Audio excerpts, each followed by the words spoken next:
normal. Yeah, it is. It is Okay. kind of normal. Today we're going to get a break from the 90s, though. That's not normal. But, yeah, we'll catch a break thanks to the cloud cover we're expecting and that low-end chance for a few showers across some parts of North Texas today as well. So it's going to be warm, humid for you heading out the door. 75 degrees out there for us here this morning.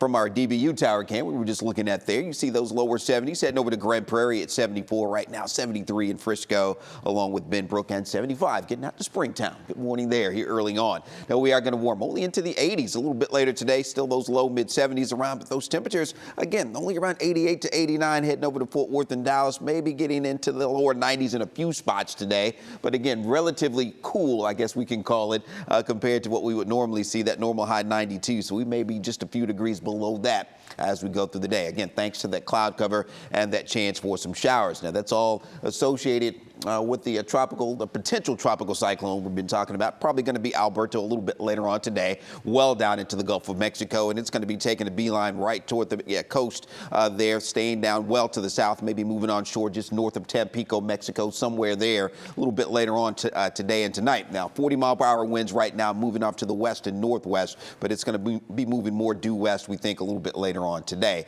as it will strengthen a little bit more. Those winds will get up to that tropical storm strength. But you can see the bands of showers. It's going to be down into South Texas along the middle upper Texas coast. Most of that, though, will stay well to our south. We're going to be kind of on the fringe of that, so rain chances for us are going to be pretty slim as we head into today and for tonight. As we zoom in on North Texas, most of that will be down into Central Texas. We're not expecting any heavy rain here, nothing widespread at all, and only spotty at best. And I think that's going to be through tonight. So we'll put that coverage, Fort Worth and Dallas, around 20%. We'll bump that up down to around a 30% coverage as we head down into Central Texas once we get south of Waco. That's really going to be about it for us. And you can see maybe a trace to upwards of 1/10 of an inch. So not a lot of rain with this event. And then beyond that, we are going to be turning up the heat across the area back into the mid upper 90s as we head into the weekend. But that heat index, it's going to climb, and we'll likely be looking at some heat advisories probably as we head into the first part of next week. So just be prepared for that. And then some low end rain chances do return once again. All right, let's get back over to the station, checking on